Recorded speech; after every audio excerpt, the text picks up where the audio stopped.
Any good coach will tell you that the biggest part of your edge comes from playing against recreational players.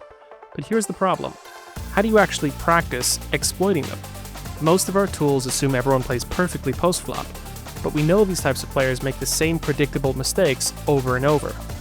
Well, in this video, I'm going to show you a new approach to systematically dismantle a fish, and I promise it'll change the way you study exploitative poker.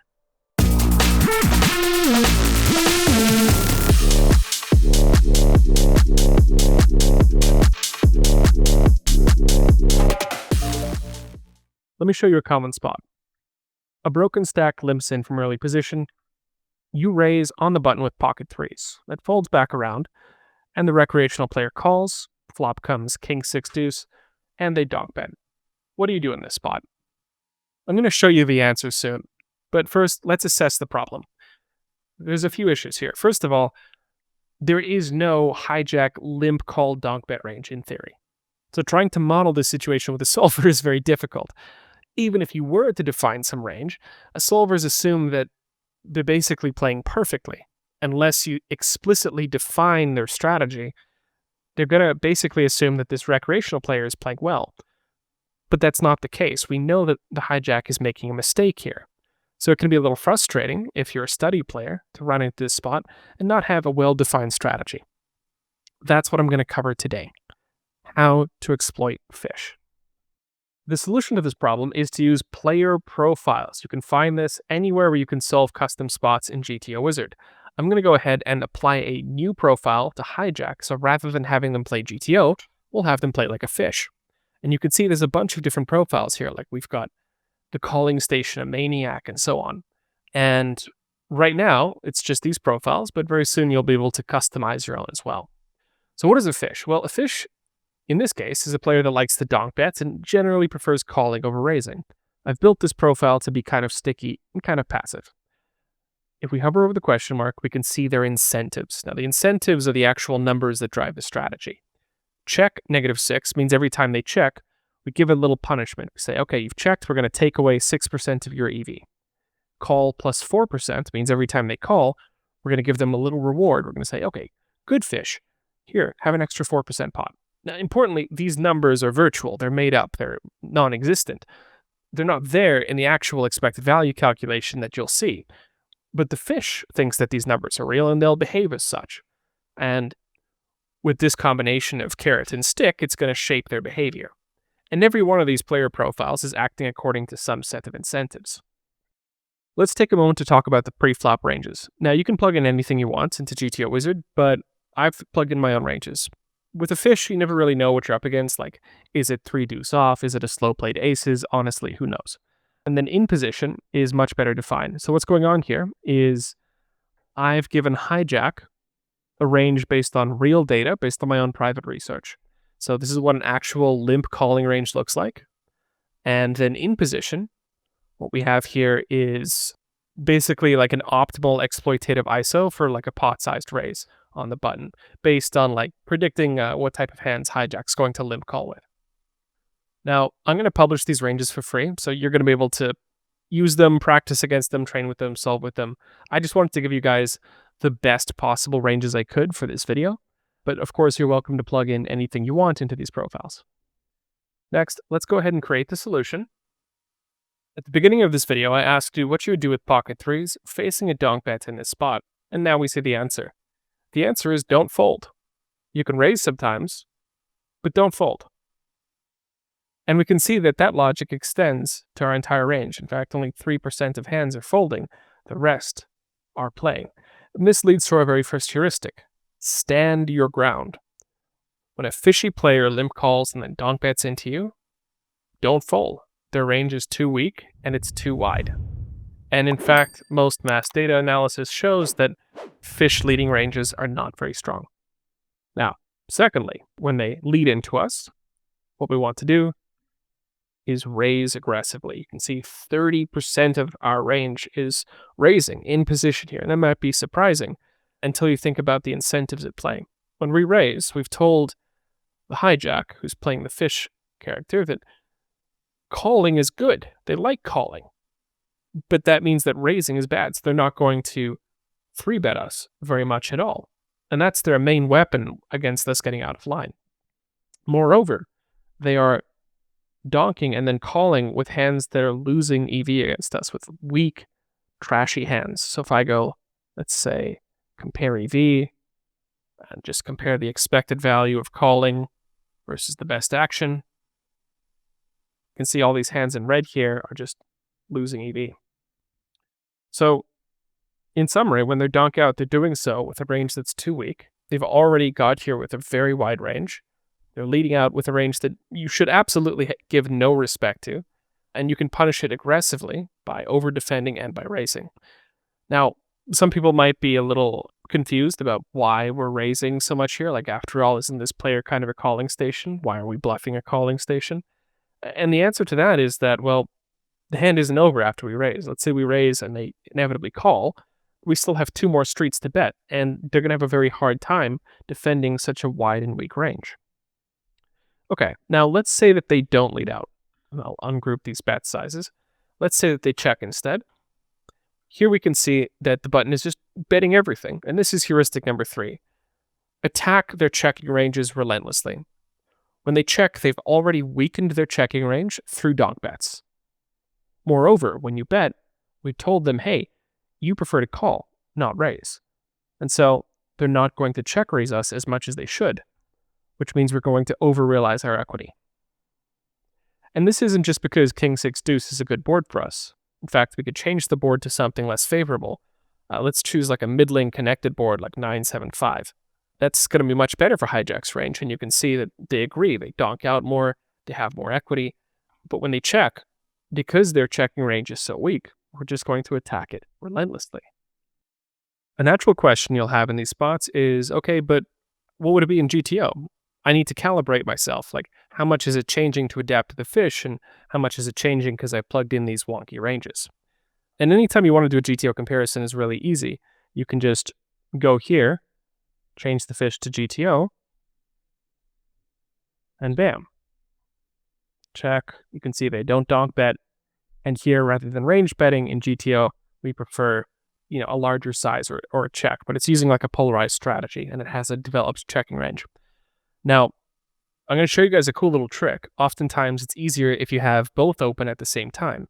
So what I'm going to do is I'm going to, first of all, exit full screen. I'm going to right-click my tab and duplicate it. This works in most modern browsers. I'm using Google Chrome. Your experience may differ. Here in the edit solution, I'm going to change hijack from GTO to a fish, like so. Now I have one solution where the hijack is a fish, and another solution where the hijack is playing GTO. And if I scroll through the nodes, I get a very easy way to compare the two.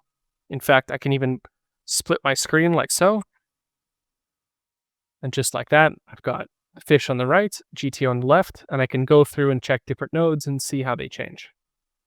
So this is what I usually like to do. Honestly, like, I use 2 different monitors, so it's not so squished looking, but yeah, anytime you have a comparison spot come up in GTO Wizard, it's very useful to know this right-click duplicate move, and then you can move one of them onto one screen, one of them onto the other screen, and it just makes studying so much easier. Let me show you another useful trick. Rather than studying one board at a time and trying to get a feel for how this profile plays, it's much quicker to just generate an aggregate report and solve every flop at the same time and get kind of like a global idea of how to play against this archetype. So I've clicked flops, and here it's asking me to spend some credits in order to generate the reports. Now I can do this, but I've already solved it on my end. Now keep in mind, guys, power credits are like an in-app currency. Right now, the only thing you can spend them on are custom aggregate reports. You don't need to pay power credits for regular use of GTO Wizard. It's just for, maintaining our server costs and such. Okay, so I'm going to click Reports History. I'm going to open up this one I just solved, which is my Limp-Call versus the fish, and just check if my heuristics hold up. So first of all, we see that they are donk betting 25% of the time overall, which is a little bit surprising because their range is just so wide and so weak, but less surprising once you start thinking about their incentives. Now, when they do donk bet, we see here that, again, the strategy of just don't fold against this profile, especially in like a Limp-Call formation, is true. Stand your ground, right? We're not folding, barely ever, almost always defending. And moreover, we're very, very often defending through a raise. So stand your ground, facing a donk, and raise aggressively. When they check to us, you can see that the question isn't if we should bet, but rather how big we should bet. The only real question is sizing. So our heuristics that we saw earlier do indeed extend to lots of different flops. And we can kind of group these together and get ideas for like how different flops might play. So let me group it from ace high down. But yeah, I've already made a video on like dissecting aggregate reports. I'm not going to repeat that here, but just to let you guys know that you can use them in this tool. Lastly, I'd like to show you how you can practice against the profile. So here I've got the spot open, and I'm going to click this thing on the left-hand side that says practice this spot. This is going to open up the trainer. And here we can see that it's imported everything for my drills. It's brought the flop over.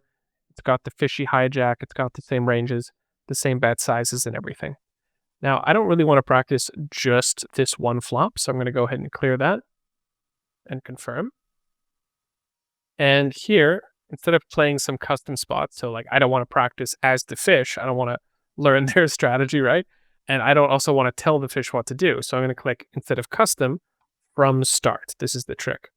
And I'm going to play in position from the start without alternating. Now, keep in mind that you can practice as the player that's being exploited. So I could practice as a maniac or a fish, and it's going to score me according to like how well I can emulate that player type.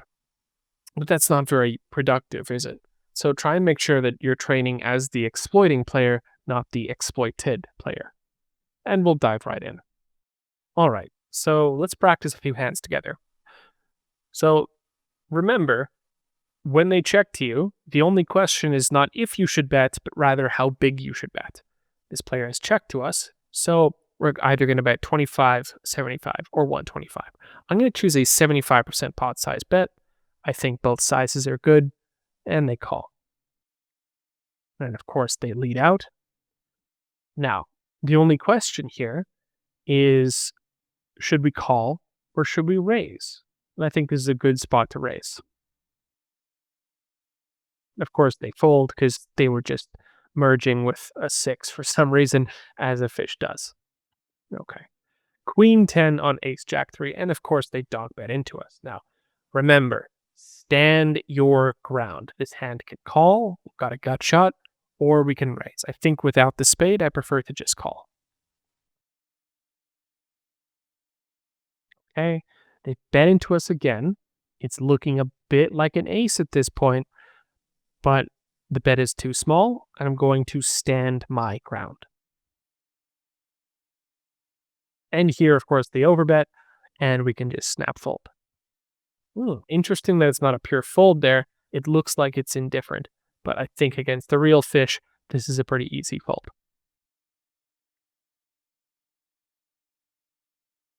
All right, in this spot. Now remember, when they check to us, their range is way too weak because they lead out with a bunch of value, and also they're not going to check raise enough. So we're going to go ahead and just bet everything.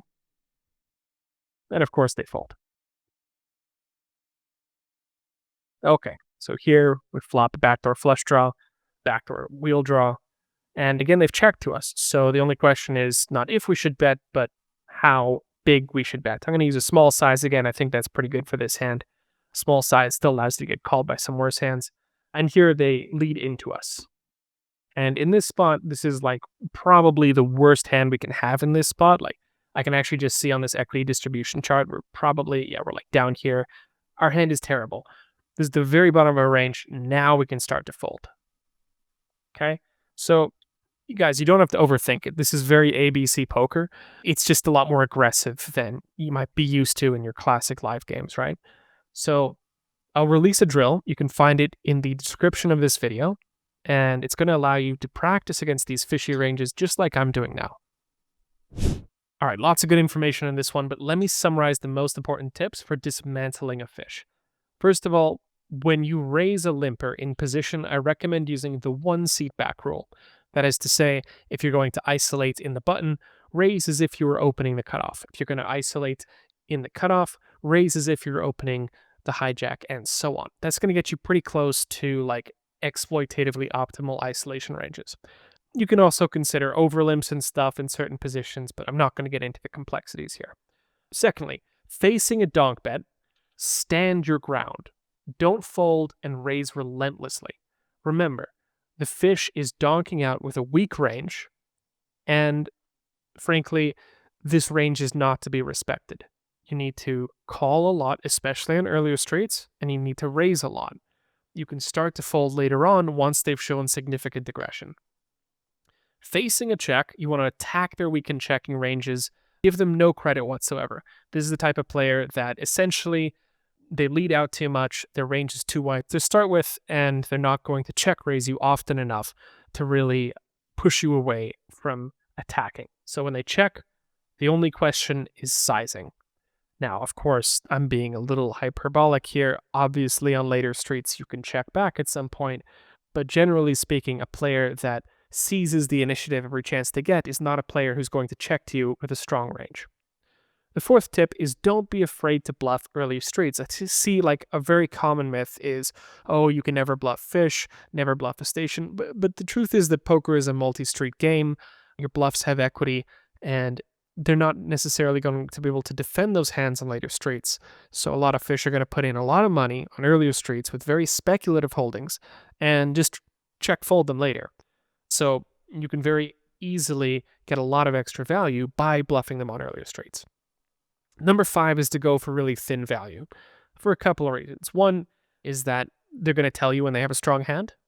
And secondly, this is the type of player that does not check raise you with a polarized range. So the main thing that's preventing you from betting a thin value hand is the threat of facing a check raise, specifically the threat of getting bluffed off your hand by worse. Fish just generally don't check raise enough, and they don't check raise in a polarized way. So when they do check raise, it tends to be more linear. So go for really thin value, even in spots where it feels counterintuitive. Lastly, if you want to learn more, I recommend watching this video, How to Turn Fish into Chips by our very own Jaser. He's got a great video on that. It came out before profiling, but he's still got a lot of good info that you should go check out. Now, some of you might have some questions about profiling in general and what is going to come of this feature in the near future. Lastly, I'd like to talk a little bit about what we have planned for this feature. So I think profiles are a great way to bridge the gap between theory and practice. To start with, we're giving you 7 pre-built profiles designed to behave like players you'll encounter in the wild. In the future, you'll be able to customize your own profiles and set the incentives accordingly. Now, right now, profiles are globally applied. This means that the fish behaves like a fish at every node throughout the game tree. Down the road, we're looking at adding more granular control.